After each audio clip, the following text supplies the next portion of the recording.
Kota daya tampung sistem penerimaan murid baru tahun ajaran 2025-2026, jenjang SD dan SMP di lingkungan Dinas Pendidikan Kota Palembang mencapai 42.814 siswa.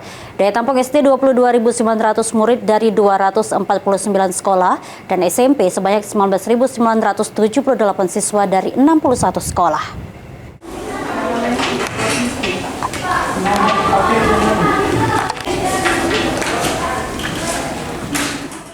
Pada SPMB tahun ajaran 2025-2026 terdapat 4 jalur yaitu domisili, afirmasi, prestasi, dan mutasi. Kepala Dinas Pendidikan Kota Palembang, Adrianus Amri mengatakan pada SPMB tahun 2025 daya tampung di SD dan SMP Kota Palembang mencapai 42.814 siswa. Dengan rincian tingkat SD berjumlah 22.900 siswa dari 249 sekolah, sementara SMP sebanyak 19.978 siswa dari 61 sekolah. Menurut Amri, tantangan SPMB Kota Palembang ada 3, meliputi persebaran penduduk usia sekolah tidak sebanding dengan persebaran lokasi sekolah negeri. Maka wali murid untuk tidak mendaftarkan anaknya hanya pada satu sekolah.